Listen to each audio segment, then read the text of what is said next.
안녕하세요. 반갑습니다. 오늘 하루도 걸림없고 뜻보다 더 훌륭하게 모든 일이 이루어지는 행복한 날이 되기를 축원합니다.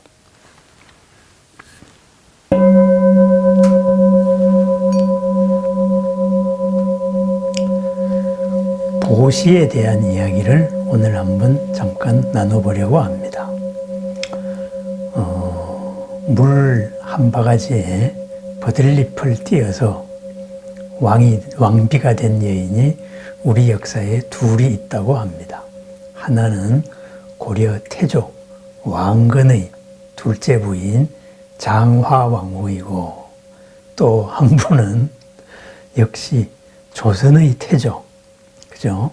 조선의 태조 이성계의 두 번째 부인인 신덕왕후입니다.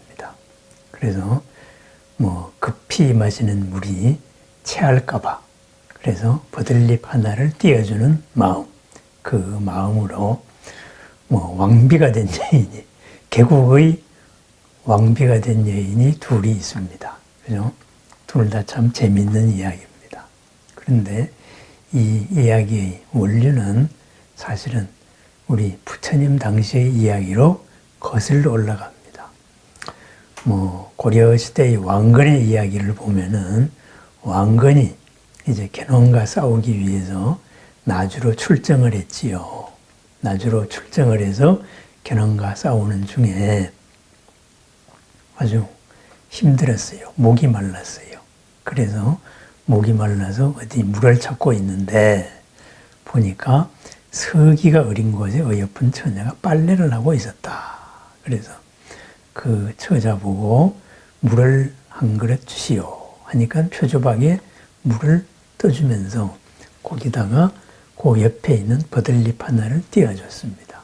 그래서 아니 이게 무엇이오 했더니만은 물도 급히 먹으면 체하는 법입니다.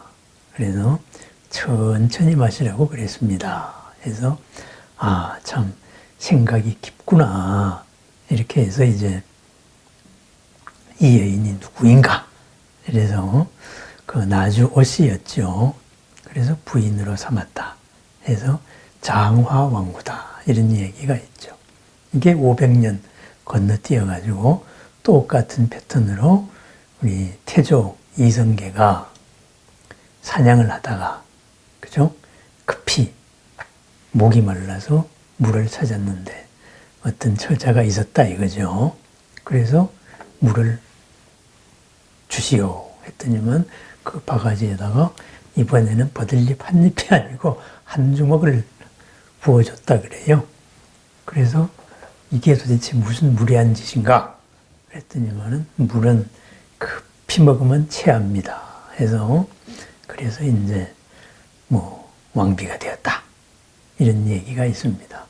신덕왕후의 사연은 참 구구절절하지요. 신덕왕후가 묻힌 곳이 정릉입니다.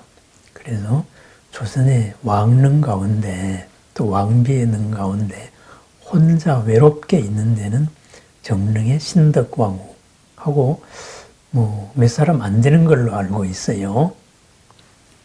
왜냐하면 자신의 소생을 아들로 세우려다가 이방원에 의해 가지고 왕자의 난이 일어나서 자기 아들들이 다 죽는 끔찍한 변을 당해죠. 그런 사연입니다. 어쨌든 이러한 이 이야기의 원형이 바로 말리가 왕비에 있습니다. 말리가 왕비. 그래서 만리동산, 부처님 당시에 그 만리동산이 있었어요. 부처님 당시에 이제 사위성이죠. 꼬살라국의 사위성에 어떤 부자가 있었는데, 그죠? 그 부자가 화원을 가지고 있었어요. 만리라는 꽃, 만리라는 꽃으로 가득한 그 화원을 가지고 있었고, 그 화원에 이제 관리로 이제 여러 사람이 있었겠죠. 그 중에 여자 노예가 한 사람 있었습니다. 그래서 이제 그 여자 노예가 있었는데 상당히 못생겼다 그래요. 이름이 뭐 카필라였다 이렇게 말하는데 못생긴 여인이 있었는데 상당히 지혜로웠어요. 그런데 그 화원의 주인인 이 장자가 자기 생일날이 되면은 아주 맛있는 도시락을 만들어서 모든 사람들에게 나눠줬다 그래요. 자기가 관리하는 사람들, 관속이죠. 그렇게 해서 1년에 한 번 이 카필라도 아주 맛있는 도시락을 먹게 되는 날이 있었습니다. 그래서 그 도시락을 이제 받았습니다. 받아가지고 자기의 일터인 이제 만리동산, 만리꽃 화원으로 가고 있었습니다. 가고 있는 중에 거기서 어떤 사문을 봤습니다. 출가 수행자를 봤습니다. 그 수행자를 보고 굉장히 환희심이 나왔습니다. 그죠? 저 수행자에게 내가 이 도시락을 공양해야 되겠다. 이렇게 하면은 뭔가 나에게 좋은 일이 있을 것 같다. 그냥 기쁜 마음으로 1년에 한 번 먹는 도시락을 흔쾌히 주저함이 없이 보시를 했습니다. 그리고 그 수행자는 진심으로 이 카필라에게 축원을 해 주었습니다. 그대가 원하는 일이 모두 이루어지기를, 더 훌륭하게 이루어지기를. 그렇게 해서 진심으로 축복을 하고 축복을 받고, 그래서 아주 내가 오늘 좋은 일을 했다고, 보시를 했다고 즐거워하면서 자기의 근무처인 꽃동산으로 왔습니다. 남들이 볼 때는 좀 황당한 일이죠. 1년에 한 번밖에 먹을 수 없는 도시락을 그냥 처음 만난 사모에게 그냥 보시하고 콧노래를 부르면서 가는 겁니다. 축복을 받았다. 나는 잘 될 것이다. 이렇게 갔어요. 그런데 화원에 가니까, 화원에 가서 얼마 안 있었는데 갑자기 어떤 뭐 잘생긴 사람이, 귀공자같이 생긴 사람이 급히 말을 몰고 왔습니다. 급히 말을 몰고 와서 물을 찾았습니다.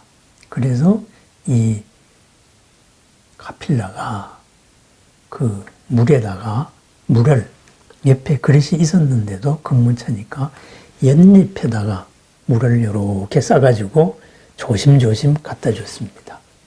그래서 그 귀공자가 물었어요. 아니 저기 그릇도 있는데 왜 이 연잎에다가 물을 싸주느냐. 너무나 급하게 물을 찾고 계시니까 급하게 드시다가 보면은 탈이 납니다. 그래서 연잎으로 물을 쌌으니까 요거를 약간만 기울이거나 움직이면 쏟아지는 겁니다. 그래서 마실 때에도 조심조심 마실 수밖에 없습니다. 그래서 이 여인이 상당히 생각이 깊구나. 그래서 이런 생각을 하게 됐습니다. 그래서 너는 누구냐? 그래서 나는 여기서 일하고 있는 사람입니다. 누구누구에 속한 노예입니다. 이렇게 해서 자기소개를 했습니다. 자기소개를 하니까 이 귀공자가 좀 쉬고 싶다. 그렇게 해서 누웠어요. 그래서 귀인이 오셨으니까 정성껏 안마도 해주고 편하게 쉬도록 다 해줬습니다. 편히 쉬고 한잠을 잘 잤습니다. 그랬더니만은 그 다음에 이제 한 부대가 막 찾아왔습니다. 알고 보니까 그 사람이 누구냐? 그 지역의 왕, 꼬살라국의 왕 빠세나디였습니다. 그래서 빠세나디가 이제 신하들이 왔으니까, 사냥 중에 일어난 일이죠. 신하들이 왔으니까 이제 돌아가려고 하다가 갑자기 이 여인을 바라보니까 못생겼지만은 굉장히 마음이 깊은 거예요. 그래서 그 주인을 만나자 그랬습니다. 그래서 그 주인을 만났습니다. 주인을 만나서 내가 몸값을 치르고 이 여인을 데려가겠다. 그러니까 주인이 안 된다 그랬어요. 이 아이는 참 현명하고 지혜도 깊고 그래서 내 옆에 있어야 됩니다. 그러니까 바스나디 왕이 내 부인을 삼겠다. 이렇게 말했습니다. 그 말에는 뭐 아무리 부자라도 대책이 없는 거죠.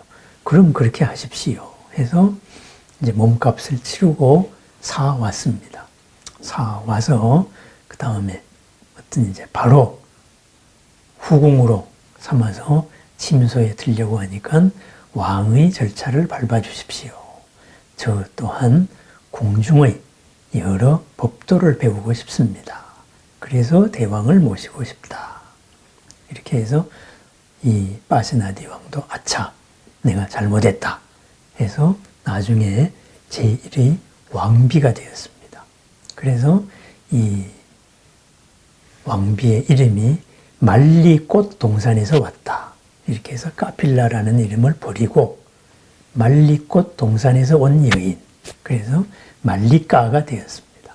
그래서 말리까 왕비다 이렇게 부릅니다. 이 왕비의 딸이 바로 승만경의 주인공으로 되어 있는 승만입니다. 승만, 그죠?